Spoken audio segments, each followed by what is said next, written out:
Monique Parent, how are you doing? I am great. How are you, Daniel? As well as can be expected under the circumstances. It's been rough.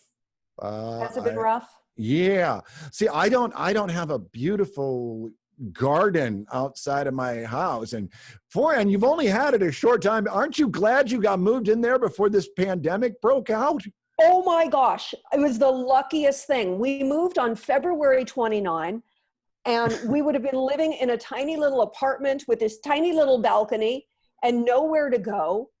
And we were lucky. We moved up to the Hollywood Hills, so now I can go for walks in a beautiful area, and I have all this space to garden in, and I've spent the entire pandemic out in the yard. Okay, well, let me just say it for the record. I hate you. I hate you. Okay. I know. You know, it's been a long time brewing. You know, it's been how long? How many years of hatred? I mean, exactly.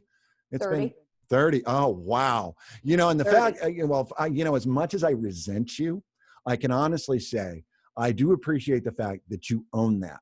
Okay. So many women try to play. Oh, I don't know what you're talking about. I'm so much younger. Oh my God, I'm only 27.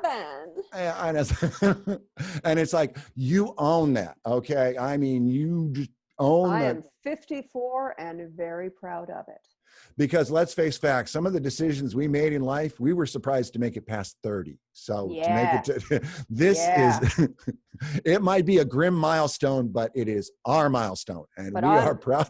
You know, it's so funny when I hear people like say negative things about people as they get older. And it's like, you do realize that that's going to be you one of these days. Yeah, like that's you're really your only. You're either going to get older or you're going to die. Exactly. Which one would you prefer? Yeah, I'm going to say getting older. And your options, and to do it gracefully, and to be perfectly honest, I am much happier with the person that I am today at 54. So at 54 than I ever was with anybody I was prior to this point, because it's just, you know, because you've lived through, Lord knows, okay, the stupidity of the world, your own personal stupidity, the stupidity of anybody you've encountered, and just the stupidity of the universe as a whole. Yeah. So yeah, there's a good amount of stupid out there. I played you my promo from earlier, which of course we greatly enjoyed, because you were like the only person who caught the reference to the location of the hospital. Yeah. And Lost Boys, hello, come on. And again, this was a classic movie of our time. Sadly, okay, the only, well, actually, Jamie Gertz did okay. She married a billionaire, I think. She's doing fine. And surprisingly, there's another one who wears her age very well. Jamie. And I have not heard hide nor hair of Jason Patrick, though. That was you know, he was so pretty, but that hair. Oh, yeah. Soon as he lost it, some people bald well. Yeah. Some people don't. Yeah, exactly. Oh, wow. You know, and of course the sad loss of Corey Haim, and of course the sad loss of Corey Feldman, bless his heart. You know, they're just, whoo-wee. Oh, I did a film with Corey Feldman. Actually, I did a film with Corey Haim, but he was fired from it. Yeah, it's sad, you know, and you sit there and look at Hollywood, and some of the people, and what it has done to some people, but other people have flourished very well, and it really is a crapshoot. It's a tough industry on your psyche. Well, yeah. Well, I seem to recall it. It momentarily, pardon me, got the better of you, because you took a much needed time out in Arizona. I did, and you know what? It wasn't even like I intentionally left the business. Like most actors, I had a side gig, and my side gig was selling blenders in Costco. Mm-hmm. You know, I was one of those people doing the displays, you know, demonstrations. And eventually what happened is the company that I worked for lost their contract with Costco. Mm-hmm. And so I was out of work. Naturally, I applied to the competition. Yes. As one does. Yeah. And they said they'd love to hire me, but they didn't need anybody in California. They said, would you be willing to work in Arizona? At the time, my parents lived in Arizona. My best friend was living in Arizona. I went, yeah, I'll go to Arizona. Sure. Because I thought I would continue doing 10-day shows and then have 20 days off, which was how I had done it for a long time, which was great for an actor. Yes. It didn't work out that way. All of a sudden, I found myself working. There was a time I went, I think, through a month or two without a day off. It was brutal. And it was just brutal, and brutal, and it was Arizona, which made it like Arizona, doubly brutal, especially in the summer. And it just, after a while, I realized this is not the life that I wanted for myself. And if I continue down this path, I'm going to be an alcoholic. I'm going to be bitter and unhappy. And I thought to myself, I will go back to California. I will go back and become an actress at age 50, which is exactly the time when, it's so recommended for women to be actors in their 50s, because everyone but this women. Well, honestly, I think you did great, because I really think that window between your late 30s and your 40s is kind of like a shutdown point, and then all of a sudden everybody's looking for that elder stateswoman, and boom, you're back in. Here I am. Yeah, it's like, yeah, because I mean, look at Helen Mirren. There's a great example. Boom. Yes. Yes. And, that was another thing, is that, you've always been willing to embrace any roles. You weren't false modesty. Oh, I don't do that. You were willing to embrace your femininity and use it to your advantage, much like Helen Mirren did. And I think probably a far more explicit way than ever you did. Yeah. Dare I remind everybody, Caligula. Oh. Yeah. And so, but again, that is also maybe part of the reason you allow yourself the luxury of aging gracefully, because that it takes issue off of physical form. It does. And yet I'm still surprised. I had an audition a few weeks ago to play a stripper. Yeah. And I mean, I did the audition with my mother, because we're in lockdown. So I had to, do a self-recorded audition, which is what we do a lot now. And I needed someone to read with me. And I'm like, hey, Mom. And they said in the script that there was no nudity for my character. For your character, yeah. But I was like, I thought I was done with these roles, but apparently not. So I read it with my mom, and she's like, who am I playing? It's like, Mom, you're playing a stripper and her daughter. And she's like, oh, great. Oh, there we go. Yeah. Oh my. But yes, you've got now, and aside from doing, you're obviously acting, you are now you are heavily active in YouTube, and you do aesthetics. I guess what I would say, aesthetics-oriented videos, helping people make things around them and themselves more aesthetically pleasing. Well, it really started with, this will be a big piece, so bear with me. It started, I colored my hair for many years. I went gray when I was 17. And so from that point on, I colored my hair. And every month I would see that little tiny bit of white right there at the root. And I'd do this. I'd like put my hands over it and just like, and I'd like try to blur my eyes and like see what I'd look like. And it's like, maybe I should have that. But then I'd chicken out and color it. And I started doing research, how to transition to gray. How do I do that? And the only options that I was seeing were cut your hair off and start over, or just let it go, which so many women are doing right now during this pandemic. Like they have a choice. They can't get their hair colored, so they are suddenly being faced with that little line becoming a half inch, becoming an inch, becoming 2 inches, 3 inches. and they're trying to it looks like a cattle right now. Women, it looks like a cattle call for the role of Rogue in the X-Men. Yes, yes. So I didn't, as an actor, I didn't want to have that Yes. new growth, but I also didn't want to shave my head, which is what I kind of eventually ended up doing, pretty close. But I cut my hair really, really close, and I went to my hairdresser and I told him to bleach all of the color out of it. I had it cut really short because I knew the bleaching would damage it that much.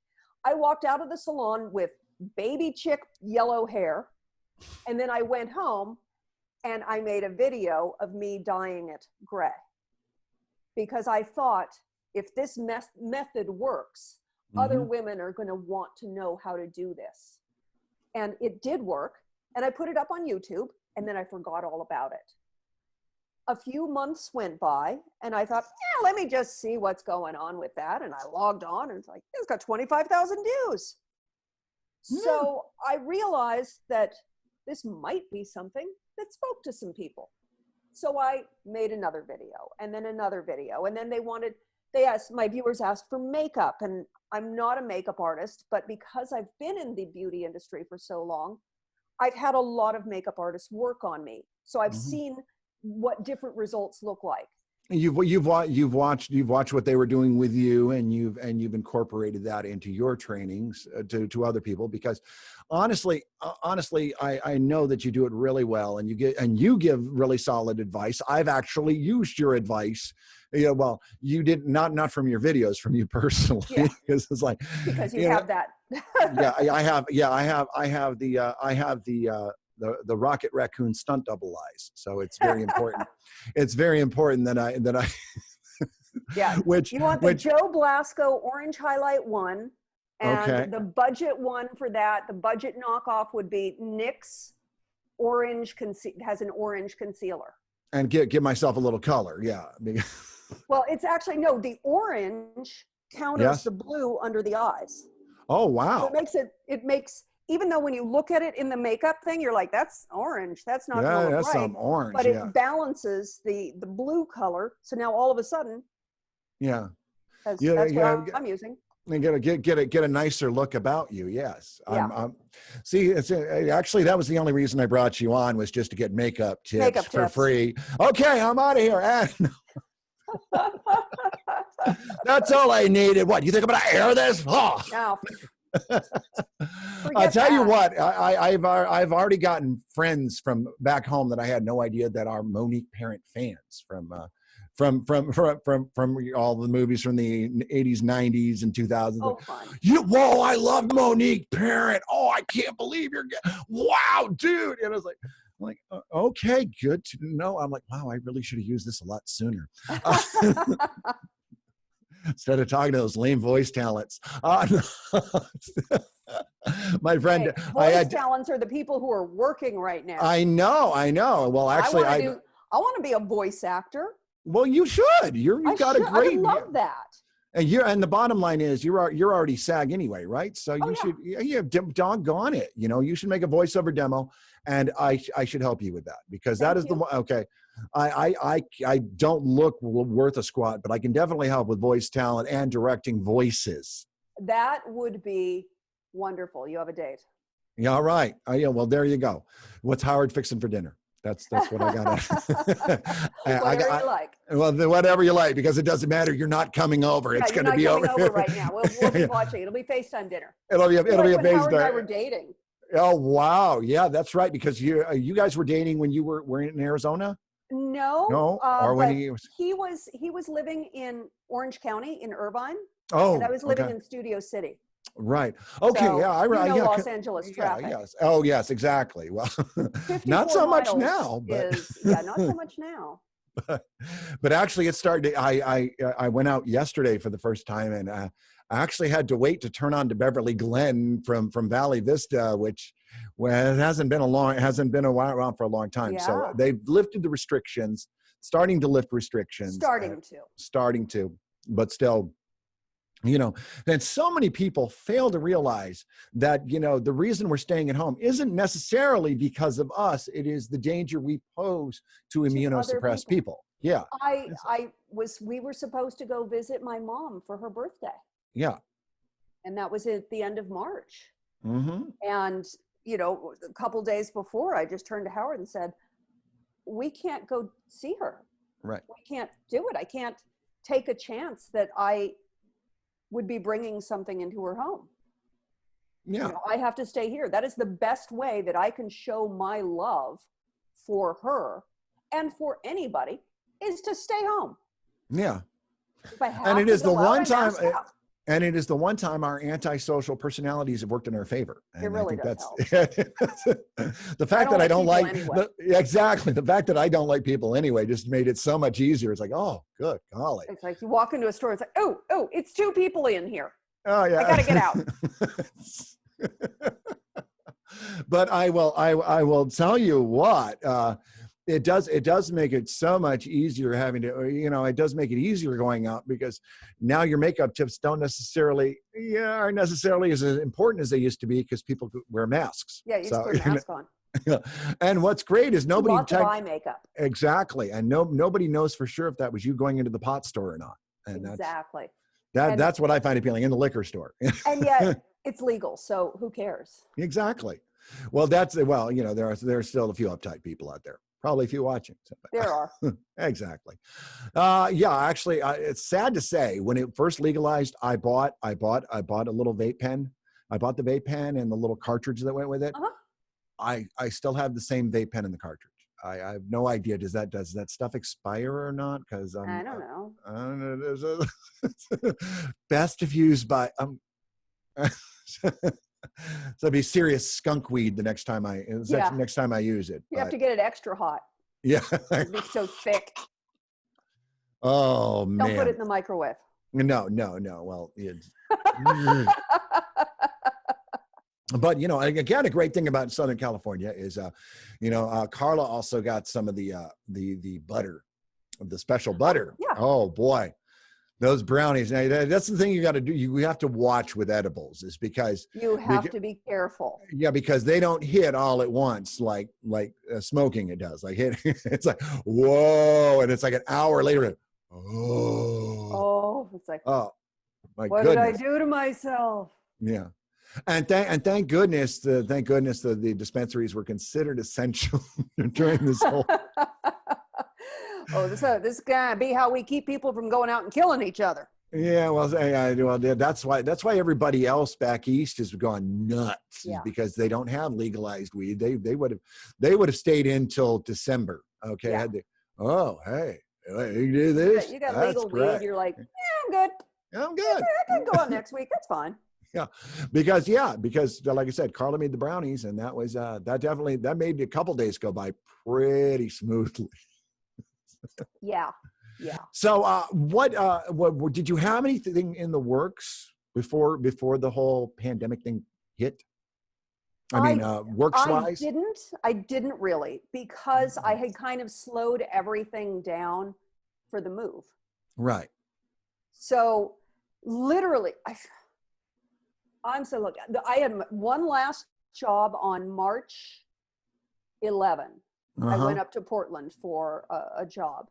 Mm-hmm. And I was a little nervous flying, and I had my mask, and I had gloves, and I had sanitizer spray, or I had alcohol in a little pump bottle that was like everything on the plane. I have a bottle of bleach at my front. I have a spray bottle of four water, 1 bleach at the door that I spray the mask the second I get home. Yep. And put it up, and that's why I get the white mask, just to be on the safe side, because I did it with the color once. Didn't look good. Didn't look good. Yeah, like yeah. Did your breath do that to that mask? Ooh. Extra garlic. Exactly. So once I finished that job, I didn't really have anything. In fact, I got a haircut on March 10, so that worked. Before the job, so that was perfect. I knew that I was moving. Yeah. And I knew that I was going to break all of my fingernails. So in the end of February, I had all of my artificial nails taken off. So all the women who are having to deal with growing them out and them coming, I had just taken care of that. I just took them off. There you go. Well, and my roots are showing now. All of them. I like that because it's like, yeah, it's all, yeah. It's But all yeah, roots. you did pull off the lavender look really nicely. Thank you. I remember you doing that one. I thought that looks good. Okay, I'm The a lavender big. was really What can fun. I say? I'm a big fan of lavender, and I like purple. Purple's fun. Yeah, And for Donny anybody, Osmond and myself. I'll tell you, for anybody right now who's going through this pandemic, if they've got gray hair coming in and they want to do something with it, and you don't want to color it, but you think it might be fun to grow it out, dye it some bright color. Exactly. You Yeah. can get temporary hair dyes in bright colors that wash out in a few washings. And if you do a purple, it fades to gray. There you go. So it'll be a purple shade for a few days, but when it fades out, it looks gray. So it's sort of completely safe. And we could all use a touch of gray, courtesy of the Grateful Dead. Exactly. I'm sorry. I don't know where my mind goes in these conversations, and I apologize that you had to be dragged along for the ride. I do have a question. I know. Well, you've known me long enough to know. Question for you, actually. Here's a good one. Okay. You get locked up in here with me. What are the 3 songs that you need to get through music therapy?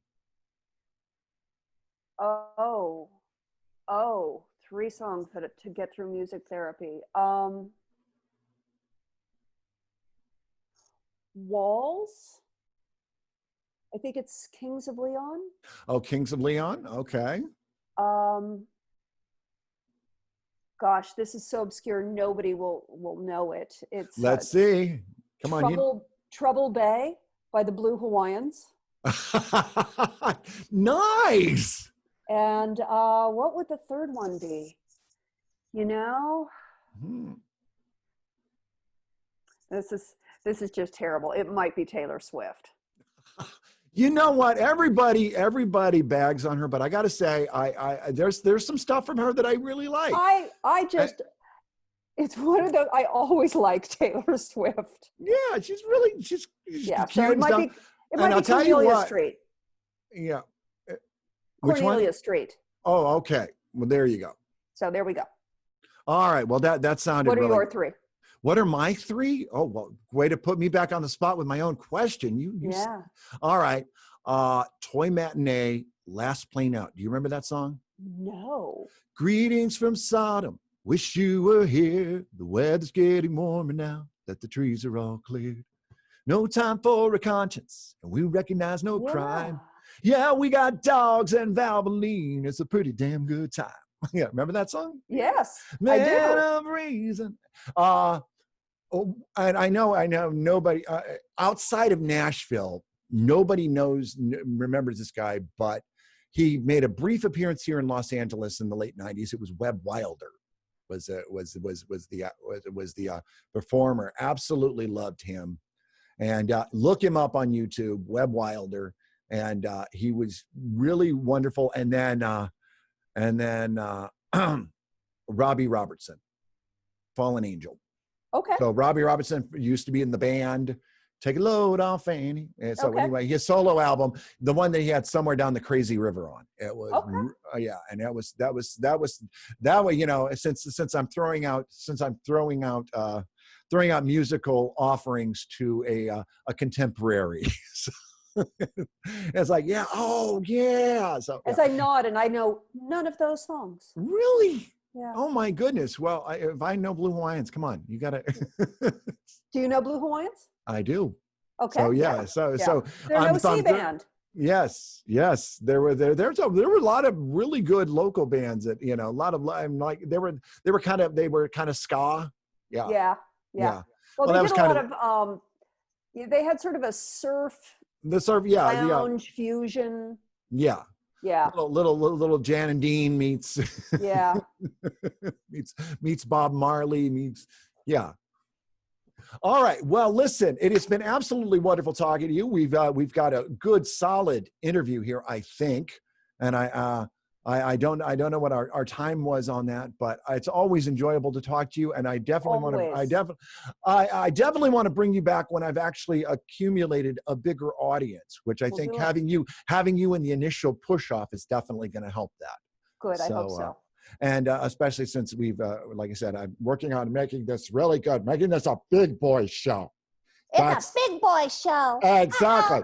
but not big boy from Power 106, but a big boy. I wore my big boy pants. Okay. Monique, thank you, sweetie. Have a good one. You too. Bye.